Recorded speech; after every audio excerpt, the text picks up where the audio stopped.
米 ESPN が水原一平被告による大谷選手への1600万ドル巨額詐欺事件の裏側を公開。銀行へ僕が翔平だと20回も偽装電話をかけた衝撃音声や島県のメッセージ解析で FBI が明かした土壇場の嘘が全米に衝撃を与えています。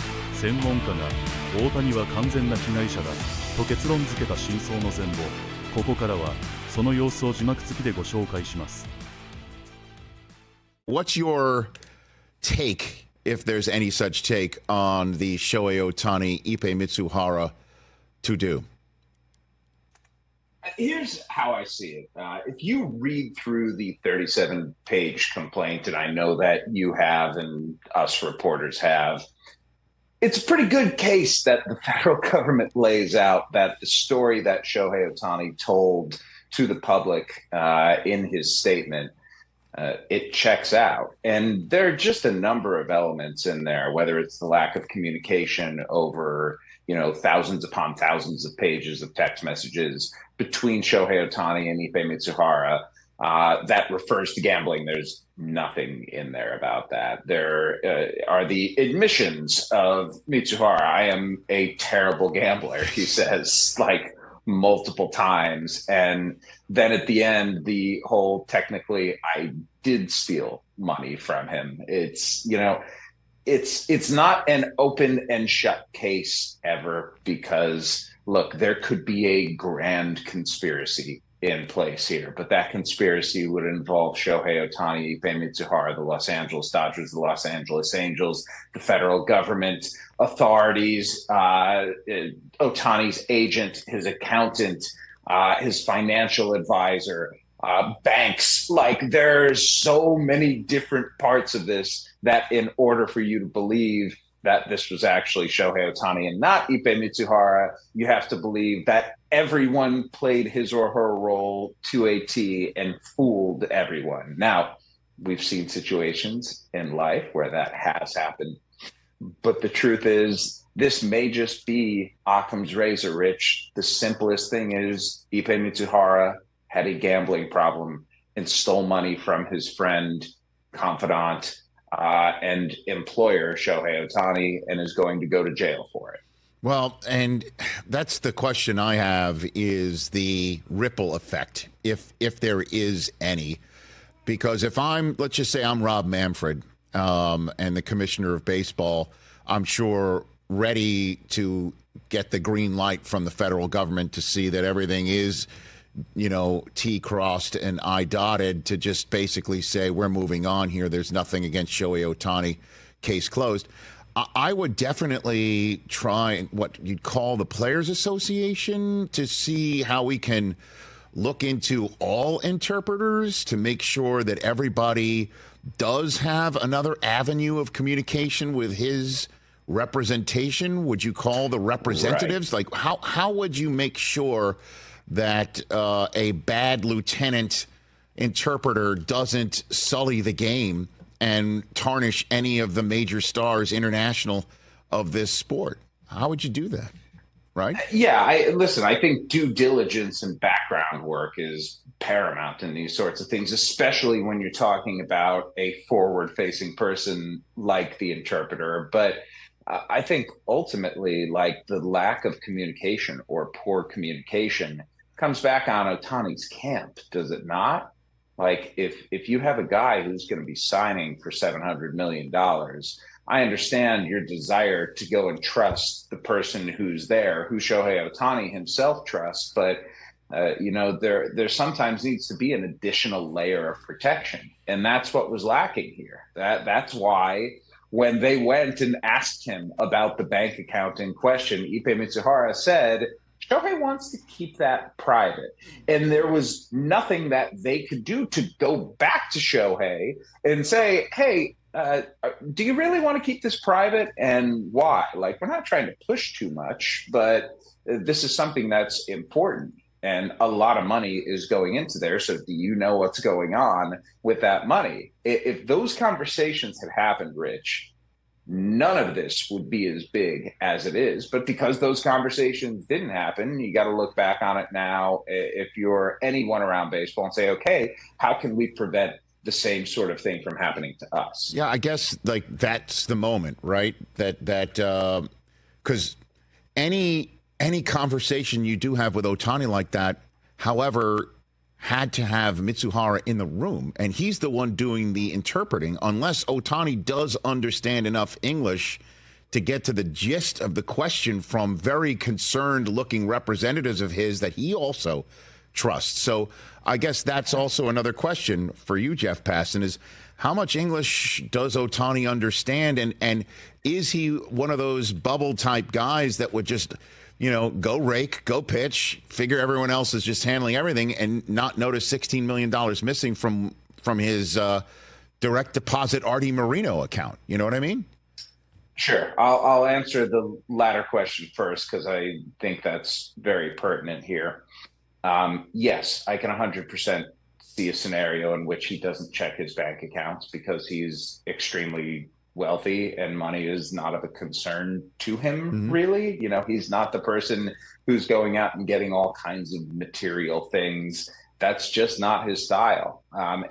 You know, if you look in the complaint, the government investigators say Ohtani had not logged into that particular account under his ID in years. So if you want to accuse him of something here, you can accuse him of... Okay, a few things here. Yeah.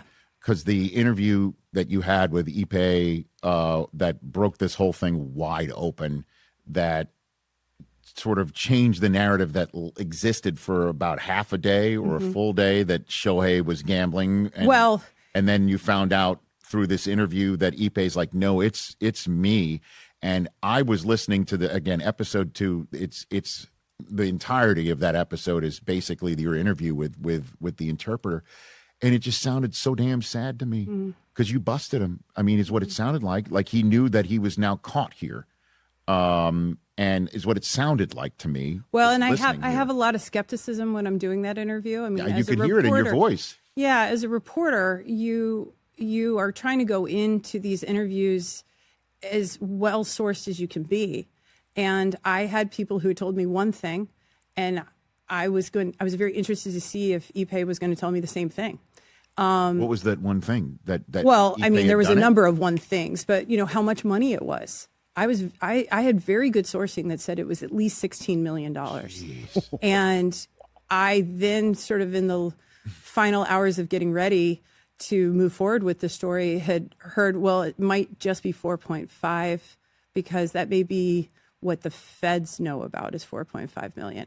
So when I go to do the interview with Ipe, I said, you know, he doesn't want to tell me. You'll hear it. He doesn't want to tell me how much it is. He says it's very embarrassing. He doesn't want to tell me. And I say, well, I have sourcing that it's at least 4.5 million. And he says, yeah, that sounds about right. By the way, I shouldn't, again, this is not funny, but I audibly laughed in my plane seat when I heard that. It was just like, yeah, that sounds about right. That sounds about right. Like what a neighborhooding of money. And then you then followed up. I say, is it more than that? And he goes, I don't think so. And I had multiple sources telling me it was more than that. So that's a place where, as the reporter, I can tell you in my head, I go, that's interesting. At any point in time, were you going into it to hunt and peck to see, is he covering for Shohei? Oh, I absolutely asked him that. I mean, I had been tipped off that Ipe was prepared to say that he was the one betting and Shohei was covering his bets. I was told that as early as January. So I spend the next couple of weeks into months with my editor, Elaine Tang, and we really tried to figure out, well, what the heck's going on? Because Matt Boyer, the bookie, said he has plenty of clients who are athletes who have had accounts that they either share with a friend or they have a beard. And that's, you know, lingo for someone's making the bets on behalf of a celebrity or someone famous who really needs to stay out of the spotlight. So was Ipe the beard? Was Ipe the gambler? Was Shohei the gambler? And Ipe was taking the fault? You know, what was it? And we had sourcing that was kind of all over the place on that. So that was a lot of what took us so long to get to March, to get to the place where we felt like we could go forward and say to Ohtani's people, hey, the time has come. We want to understand what's going on here. Well, I mean, and then at one point he you could hear as he's going through this interview again. This is in episode 2 that did drop today.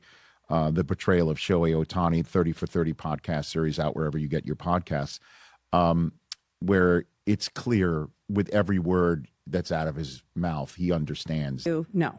Well, I mean, I read the affidavit, and it sure seems like, Ohtani got ripped off. We interview the man that wrote that affidavit in the very first interview he's ever done. He's an IRS, he's retired now. He's an IRS agent who does these kinds of cases. And he's never done an interview before. And he is one of the agents that read 40,000 text messages between Ippei and Shohei. And they were all in Japanese. So the feds had to translate them. They had agents that helped them with that from Department of Homeland Security and from the IRS. And they went through all the bank records. They went through all of the bookie's bank records and his phone that they had seized. And they basically create this timeline. And he walks us through it. They ended up seizing stuff out of Ippei's car that ends up being important to the story. And they are waiting for Ippei when he gets off the airplane coming back from Seoul, because he was fired in South Korea after he did the interview with me. We're getting ready to publish this story that says Ippei says that he was the gambler and Shohei helped him pay off the debt, and that Shohei and he did it together, paid that money off together. And right before we're about to hit publish, I get a call from the crisis spokesperson who says, wait, Ippei lied. He lied, and was telling me that in real time that Shohei was only finding out now that we were working on this story, and that Ippei had lied to all of them. So we scramble. I do another interview with Ippei. He says, I say, Ippei, did you lie to me? He says, yes. I said, did you lie to Shohei? He says, yes. And we end up publishing. In that moment, you're publishing what you've been told. Right. It's so weird what just happened. And again, the lying is that, hey, I went to Shohei to say, can you bail me out? And Shohei's like, I got you. Yes. And that they combined together to make these payments. And then the last second you're hitting publish on that. They're like, no, I lied to you. Shohei knew nothing about it. I mean, I've had people lie to me in interviews over 20 years of being an investigative reporter. That's not a new phenomenon, as you can imagine. Right.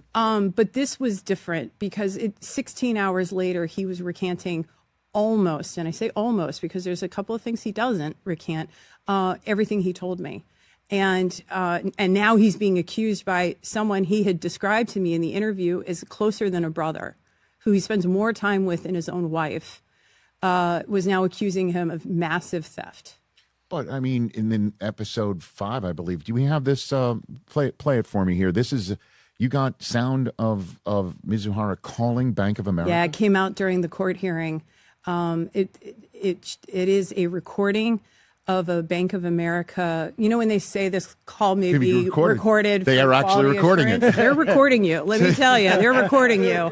Quality assurance. By the way, another great fantasy. No. Or band. So is that a cover band? All right. And Rich, I will tell you, I was dying to hear this recording. This was a really important recording. I knew that banks record these calls. I know that you can't just wire $100,000, $200,000, or $500,000 with the bank doing its due diligence. Of course. So I really wanted to know who the voice was when they were trying to wire this money. Sure sounds like the guy I heard all over episode 2. Hit it. This is a Bank of America recording from February 2022. Who am I speaking with? Shohei Ohtani. Thank you. How may I help you? So I tried to log into online banking, and it tells me that it's not available to me at this time, and I need a call. Seymour would track the Bank of America call to the same cell phone number I called when I interviewed Ippei. Could you tell me the name of the payee and the amount of the transaction, please? It's for $200,000. Well, again, that sounds just like the interpreter in question right there. That is Ippei Mizuhara's voice. So now, all right, let's just... Well, I have to tell you, the Bank of America woman didn't buy it. They shut down Shohei's account. And we talk about that in the podcast. They say they're like, no, because he says, they say, well, what is it for? And he says a car loan. And as we ask in the podcast, who needs a $200,000 wire for a car loan from a friend, for a friend? And so Bank of America doesn't buy it. Ipe calls back. There's actually, I want to say it's roughly 24 phone calls between Ipe and Bank of America. That's just one instance of it.